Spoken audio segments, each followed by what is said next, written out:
My son turned 6 without his grandparents.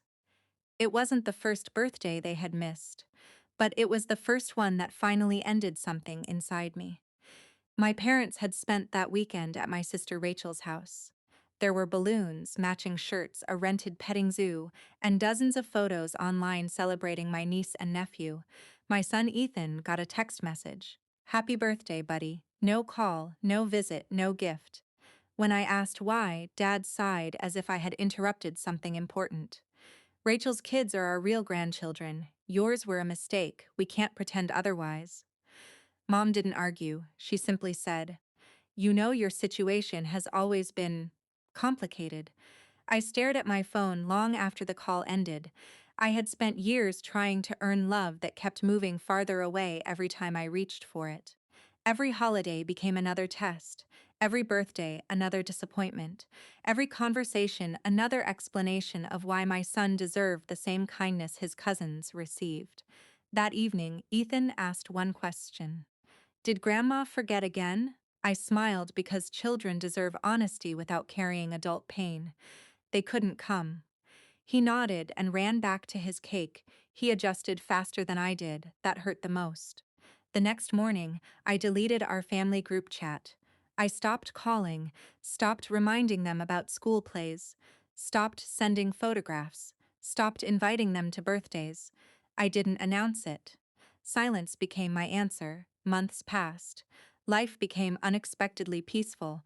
Without waiting for broken promises, weekends belonged to us. Ethan stopped asking whether Grandma and Grandpa would come. My wife and I built new traditions with neighbors, friends, and people who showed up because they wanted to, not because they felt obligated. I still missed the parents I wished I had, but I no longer chased them. Nearly a year later, someone knocked on our front gate. I looked through the camera. My parents. They looked older. Dad's shoulders were bent. Mom kept twisting a tissue in her hands. I stepped outside without opening the gate. Dad spoke first. "We need to see him." His voice lacked its usual certainty. Mom added quietly, "Before it's too late." I didn't ask what she meant. For the first time in years, they were the ones making a 3-hour drive, hoping for 5 minutes of my time.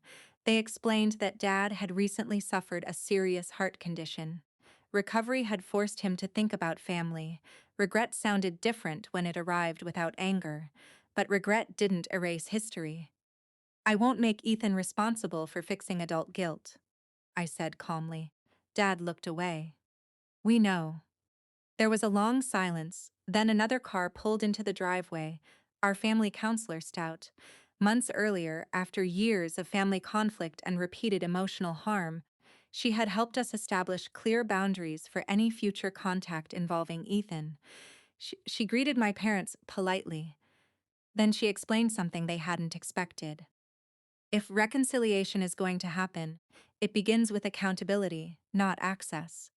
Ethan's emotional well-being comes first. Any future visits will only happen if everyone respects those boundaries." Nobody argued, nobody raised their voice. The authority of that moment changed everything. For years, my parents believed being grandparents gave them automatic rights. Now they understood that trust had become something they would have to earn. Dad quietly nodded. "I never thought I'd have to ask permission." "You don't," I answered. "You have to rebuild trust." Mom began crying, not dramatically, just the quiet kind that comes when excuses finally run out. They left without seeing Ethan that day.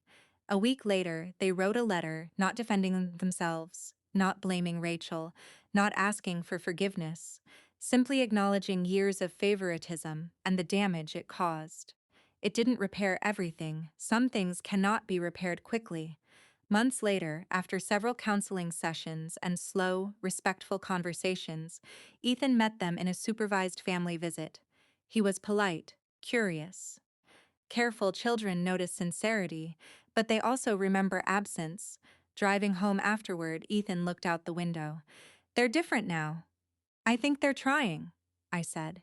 He nodded. "I don't know if I love them yet." Neither did I, but for the first time I wasn't measuring my worth by whether my parents accepted me.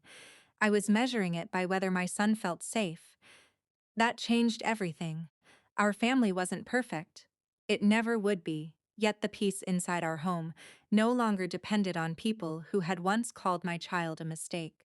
And that quiet certainty felt more valuable than the approval I had spent years trying to earn.